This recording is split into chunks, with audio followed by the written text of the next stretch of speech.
Spoiler. This video is about the 2026 SailGP held in Fremantle and the cities of Perth and Fremantle where it was held. It's not an in-depth look at either. It's about my experience on race day 2 of that SailGP, and I offer some information about the city in case you want to visit, maybe for a 2027 round of the SailGP. So, where is? Perth and Fremantle, Perth's port, sit on the western edge of the Australian continent facing the Indian Ocean. We're about 4 hours flight from Sydney, 5 hours from Singapore, or about 20 hours from Europe. There are direct flights from London to Perth. Drive? Well, you can, but it's a long way. It's a bit under 4,000 kilometres from Sydney and 40 hours of driving if you maintain a decent average speed. People that do the drive allow about 5 days.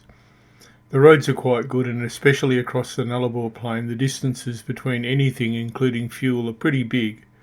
It's quite the adventure though. You'll get to see the bit of road that has no bends or hills for over 140 kilometres. Climate.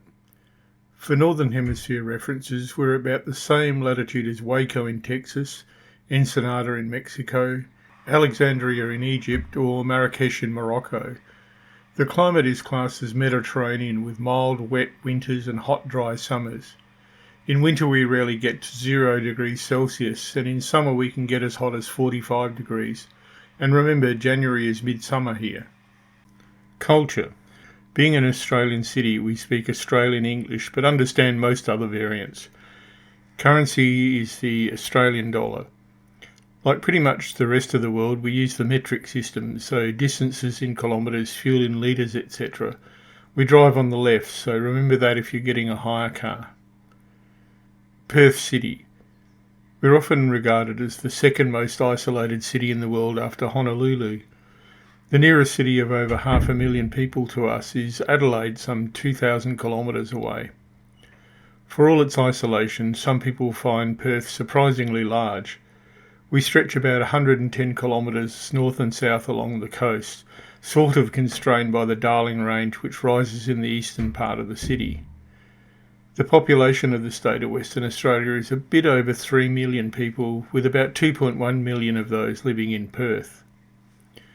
Public transport is okay, but not nearly as good as cities like Melbourne or Sydney.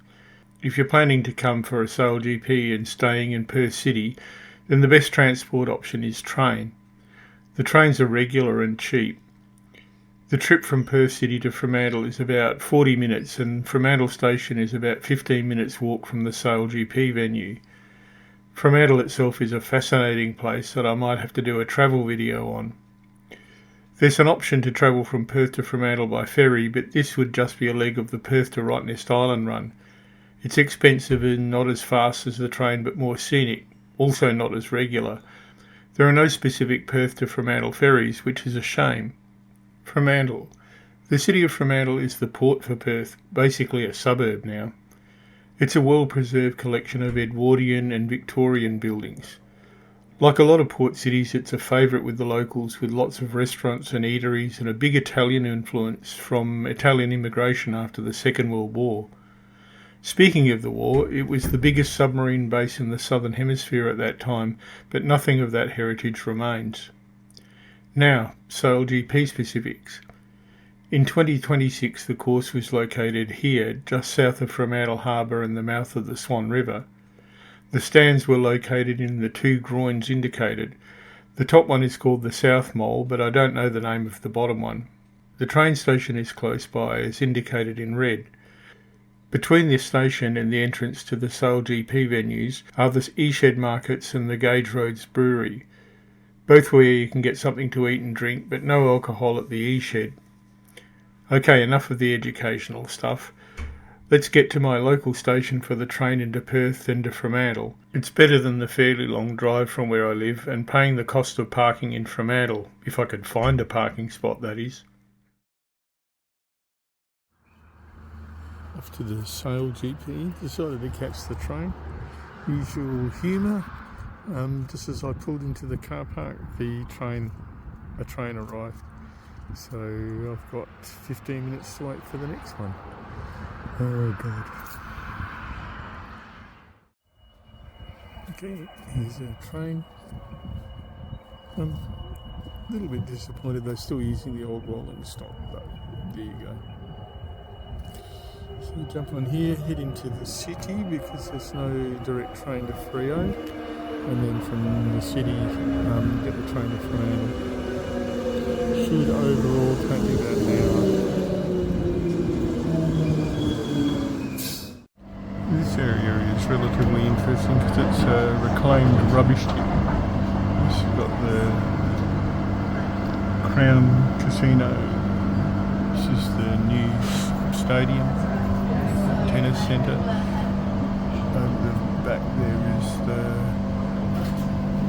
bridge, Otago Bridge, and the biggest pub in Australia over there. Now this station, by the way, is built specifically for any big events. Hang on, I've got to flash me card. Where was that? Yeah, this is the new stadium, and there's very little parking here by design, but massive train station. It's a really good view of the city, isn't it? Massive train station, and when they run events, they basically double the number of trains.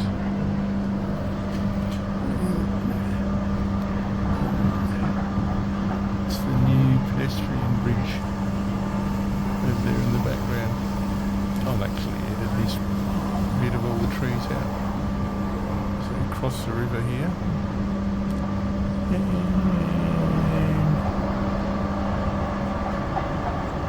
it's a new bridge there. And we're just about in the city.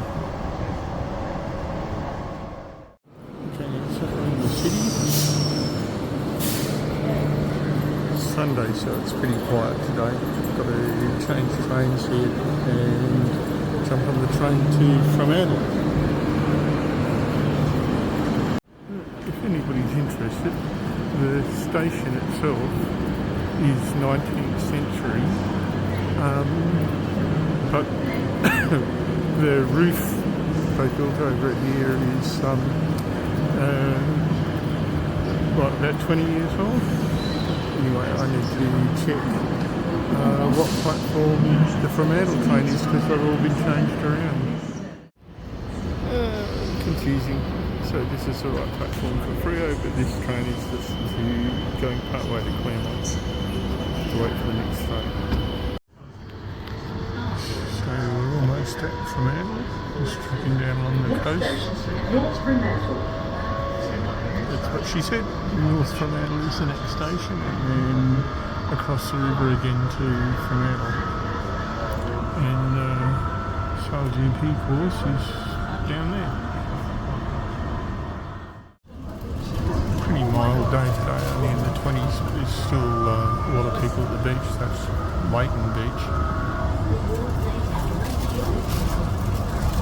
And I don't know if you can see out there beyond the ships, but it's Rottnest Island out there.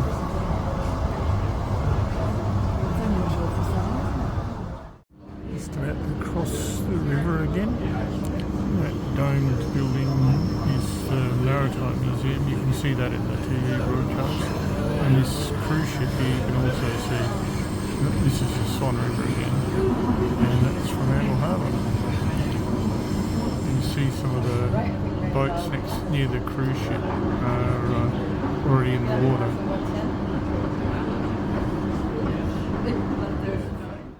From the Fremantle station to where the entrances to the grandstands are, it's about a 15-minute walk. It's not very far. Well, we've got some time to spare.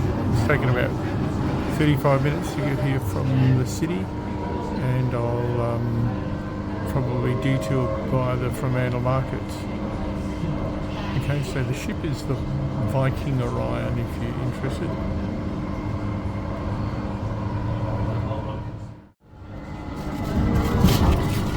Masts of some of the SailGP boats there. So this is where they've kept effectively their pit area.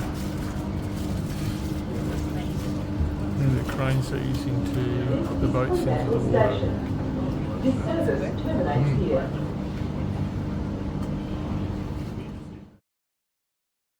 Okay, so I'm going to swap back to landscape mode because I'm not doing any shorts. This is one of the ferries that will take you over to Rottnest Island. This is one of the departure points. I see some masts up there. Is the Lewin fiction back? Yeah, here's some of the boats queued up. See if I can get a bit of a better view. So the boat's all queued up here. This is in the harbour itself, and they will head out there and chuck a lefty, and that's the course. You can see the back of the grandstands and the South Mole lighthouse down there. That's the green thing. These are the E-shed markets, which are a bit of a landmark, and once the sailing's over, I'll drop in there and get a bit of a late lunch. Probably some good spots to get some Asian food in there, and that's the Port Authority building. And I'm just wandering up here to see if I can get onto the wharf to see if that's the Lewin or not. These are the old port sheds. This used to be a car museum at one stage. I don't know what it's being used for now, but we gathered this is B shed. See Fremantle town there. Just walking down towards the seating for the SailGP. In front of me, that building with the white roof you can see is the newish Fremantle Maritime Museum. In the telecast of the SailGP, you can see it in the background. This causes me happiness. It's the Lewin, all put back together after being smashed up by a container ship. Completely dismasted and a lot of damage done to her. And yeah, she's back. She's quite a landmark in Perth. You often see her out sailing in Coburn Sound and beyond. They sail right up north of Australia. Good to see her back. I'm going to have to talk over this so I don't get a strike for the music, but Gage Road's Brewery, right here on the wharf if you want a drink or something to eat. If you ever come to Perth and do the trip across to Rottnest Island, which you really should do, it's a very beautiful place. That's one of the boats you will get across, and yes, it is quite choppy on most of the times, but these boats just cut through. It's about 20 minutes, 25 minutes over there. They're quite fast.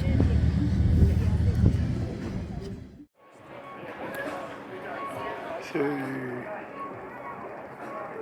boats parked up. That's where effectively their pit area is on the wharf there, and they've been craned into the water, ready to proceed out onto the course. See the back of the South Mole grandstands over there. That's where I'll be sitting. Oh, and the reason why the lighthouse is green and not white is because it's also a channel marker. The one on the North Mole is red. This is quite normal Sunday traffic, various private boats, etc., etc., heading up through the harbour and up into the Swan River, where there's miles of boating to be had up there. So, turned into Fleet Street and got all the banners and everything up, so making my way down, flash the ticket, get my seat, get some water and get settled. Now, in the material we got sent, they said there's water stations. I need to find a water station to top up my water bottle. Oh yeah, go the Ruku. I don't want to buy a bottle of water because it'll be pretty expensive in here. Caps from the I got flying teams. All of them are on there. my flag. Come on down to the prize giving stage at Baker's Beach. These cranes, again, that you can see on the telecast, are housing all the antennas for the telemetry and everything to and from the boats, and probably the camera boat and everything like that. Just a reminder, I'm here at the eastern end of the northern grandstand area at the base of the South Mole. I have to walk pretty much to the end of the mole to get to my seat. Just on 12 o'clock, so there's an hour to go before the racing starts, and now we're on the South Mole. You can see the wind is picking up, but it's not going to be a real buster at the moment. It's scheduled to be just under 40 kilometres an hour, about 5 o'clock this afternoon, but while the boats are on the course, it's mid to high 20s. Boats coming out onto the course now. I just better find out where my seat is. I'm in A block here, so I'm probably right at the end near the TV screen. Oh, that's a real good shot, isn't it? Stopped in front of the fence. How long have I been doing videos for? Okay, boats are out on the course warming up. This seat was classified as partly obscured, but I don't know why. Maybe because of the rail in front of me, but I've got a front row seat. Wind is, well, for Fremantle this is not all that strong. It's about 20 something, bit over 20 kilometres an hour. Should peak by the last race at about 30 kilometres an hour. And again, this chop and everything is just pretty ordinary for here. It's interesting to watch the boats and crews warm up and get used to the conditions for the day. The warm-up period gives me an hour to take video and still pictures of the boats. I'm here to see the racing, not so much to record it, so I won't be videoing much of the racing itself. There is great coverage online for that. This video is more about what it's like to be there, not to document the racing. We've got all the teams that are racing today out on the water, going through their final practices. People are still making their way and making this lovely walk, lovely stroll into the race stadium. I mean, the excitement. I'm excited, and I've been to lots of these. So if it's your first time, you can get your face. Can you? Okay, surprise me. I'll shut my eyes, pick Canada, so you can read my mind. This is my favourite team. I feel like this is risky.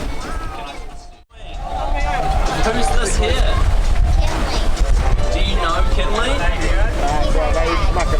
Sorry, what? Kinley Gowler is your dad. They're not going to see us with the sunglasses.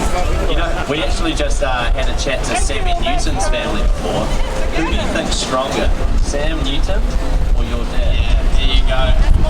Who else have we got here? Who are you here supporting, mate? Kinley Gowler as well. Relation? Chocolate friend. There you go. What was Kinley like as a child? Pure trouble. Yeah, pure trouble. This is a surprise for everybody. Has he changed though? Is he still trouble? Rarely. But yeah, okay. He's come a long way. He's most of them. Very political answer. Is parents here? And obviously, of the hometown favourites, they've got a little bit of work to do. Have they got it in them? They've definitely got it in them. It's whether they can, pull it out of the bag today. But we're all cheering for them. Well, the room crew is doing absolutely fantastic. Lovely to see the family here. Thank you. Players are joining. So good to have so many people joining in the fun here.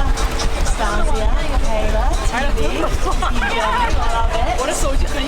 All the nations going head to head. The silver crew. Back for the black boys. Follow for the Aussies. Alright, we're going to get 50 players and then we're going to start the quiz. So standing by. You're going to get multiple choice answers to pick from. You're going to get 10 seconds to select your answer. So it's fast and simple.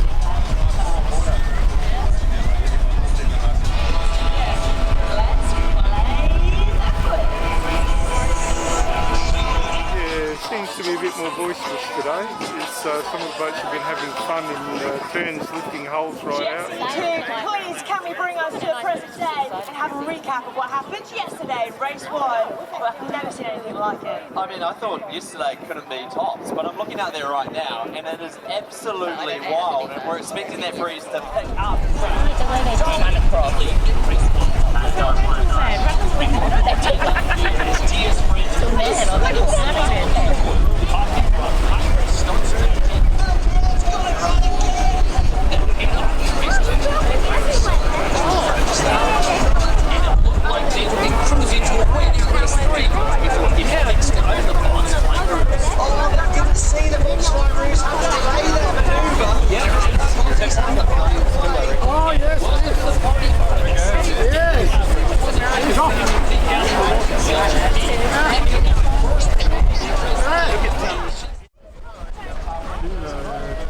The course buoys are not anchored.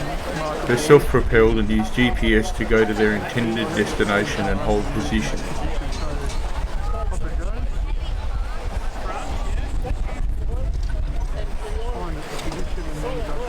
It's been talking about it for the last 3 months since it was announced. There they go. The rail in front of me is handy. I can use it to steady the camera and get long shots in the wind.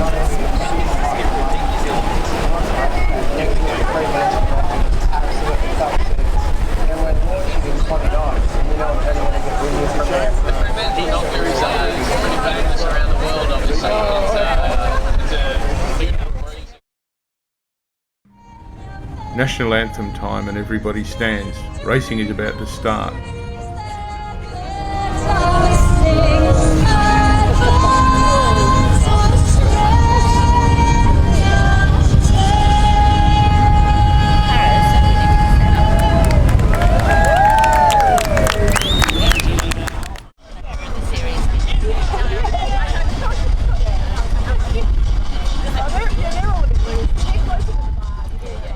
This is the low-level TV chopper. The pilot is officially a mad bastard.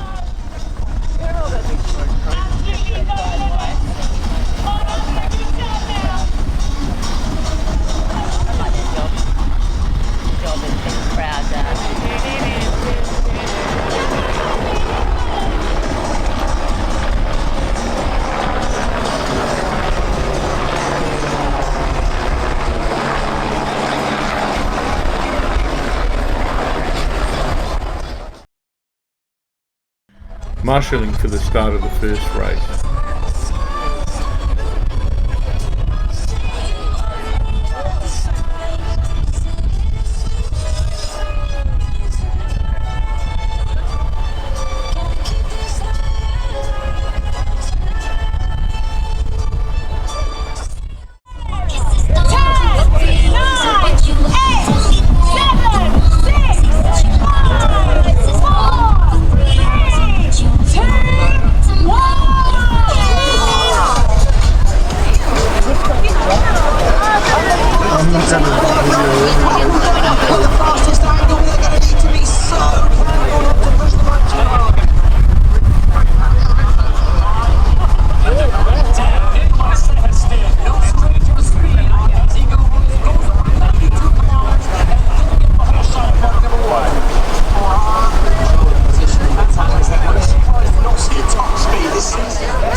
saying when I the top three, remember the top three at the end of the day will race, getting one race of the final.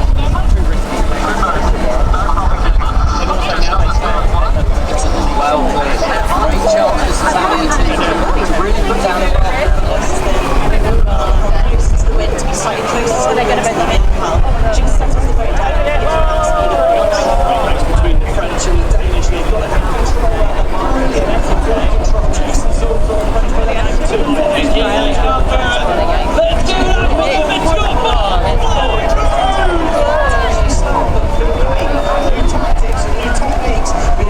Denmark is teasing us. That's the Swedish team. I look like they're in good shape here. That fight as it stands. Water is the approach part number one. It's Australia. It's Canada. It's Switzerland. Trying to find room. Some time on the inside. And Artemis are way out the back here. The Swedes have done some serious work to do it. Are making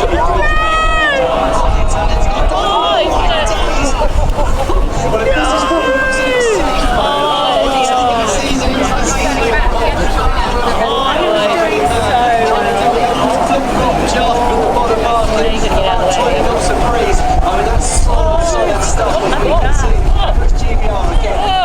Mistakes when they got the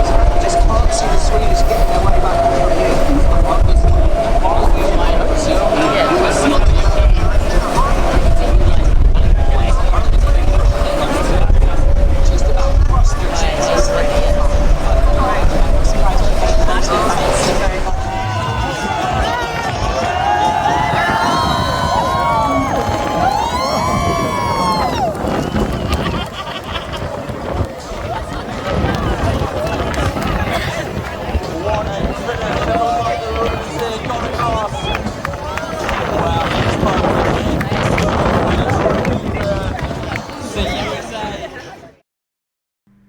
Okay, racing is over.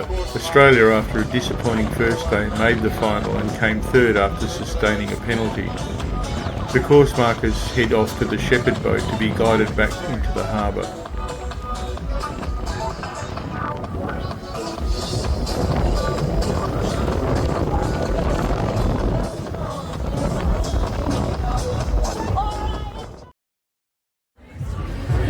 Okay, that was good. Getting down to get some lunch because it was all too expensive in there. Had a look at their merch store and as usual too expensive, just shirts and baseball caps and stuff like that I'd never use. Need some more prosaic stuff like mugs and things like that for old codgers like me. And get some lunch and jump on the train. Should be home by about 5 o'clock, I think. I hope you enjoyed this video combination of geography and fast sail racing. I've put links to the full SailGP Fremantle 2026 coverage in the video description. Please feel free to like the video if you think it earned it, comment if you want, and maybe I'll see you at SailGP Fremantle 2027. We have a 3-year deal, so I'm looking forward to it. I really hope to see you there. Look out for the grumpy old man. Thanks for watching.